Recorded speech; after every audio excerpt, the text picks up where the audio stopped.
मेरे प्यारे साथियों, क्या आप थका हुआ, प्रेरणाहीन और ऊर्जा की कमी महसूस कर रहे हैं?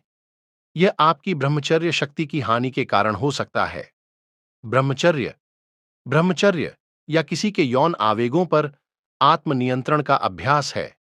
यह ऊर्जा, फोकस और समग्र कल्याण बढ़ाने के लिए एक शक्तिशाली उपकरण है। ब्रह्मचर्य का अभ्यास करके आप अपनी महत्वपूर्ण जीवन शक्ति का उपयोग कर सकते हैं और इसे अपने लक्ष्यों और महत्वाकांक्षाओं की ओर ले जा सकते हैं। आप बढ़ी हुई मानसिक स्पष्टता, भावनात्मक स्थिरता और आध्यात्मिक विकास का अनुभव करेंगे। लेकिन आज की विकर्षणों और प्रलोभनों से भरी दुनिया में हम में से कई लोगों ने अपनी ब्रह्मचर्य शक्ति से संपर्क खो दिया है। इसे पुनः प्राप्त करने और लाभ प्राप्त करने का समय आ गया है। सीमाएं निर्धारित करके और आत्म अनुशासन का अभ्यास करके शुरुआत करें। अत्यधिक यौन गतिविधियों या विचारों में शामिल होने से बचें। इसके बजाय अपनी ऊर्जा को रचनात्मक गतिविधियों, शारीरिक व्यायाम या आध्यात्मिक प्रथाओं की ओर पुनर्निर्देशित करें। अपने स्वास्थ्य, रिश्तों और जीवन की समग्र गुणवत्ता को बढ़ाने के तरीके के रूप में ब्रह्मचर्य को अपनाएं।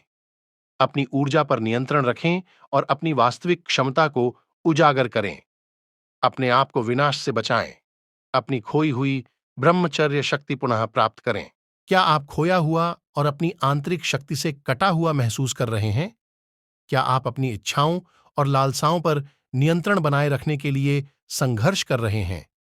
यह अपनी ब्रह्मचर्य शक्ति को पुनः प्राप्त करने और खुद को विनाश से बचाने का समय है। ब्रह्मचर्य ब्रह्मचर्य या यौन संयम का अभ्यास है, लेकिन यह केवल शारीरिक अंतरंगता से परहेज करने के बारे में नहीं है। यह आपकी यौन ऊर्जा को आत्म सुधार और आध्यात्मिक विकास की ओर ले जाने के बारे में है। ब्रह्मचर्य का अभ्यास करके आप बढ़े हुए फोकस, ऊर्जा और रचनात्मकता सहित कई प्रकार के लाभों का अनुभव कर सकते हैं। आप अधिक संतुलित और केंद्रित महसूस करेंगे, जिससे आप बेहतर निर्णय ले सकेंगे और स्पष्टता और उद्देश्य के साथ अपने लक्ष्यों को प्राप्त कर सकेंगे। समाज के दबाव और विकर्षणों को अपनी आंतरिक शक्ति और जीवन शक्ति से वंचित न होने दें। अपने जीवन पर नियंत्रण वापस लें और ब्रह्मचर्य के अभ्यास के माध्यम से अपने सच्चे सार के साथ फिर से जुड़ें।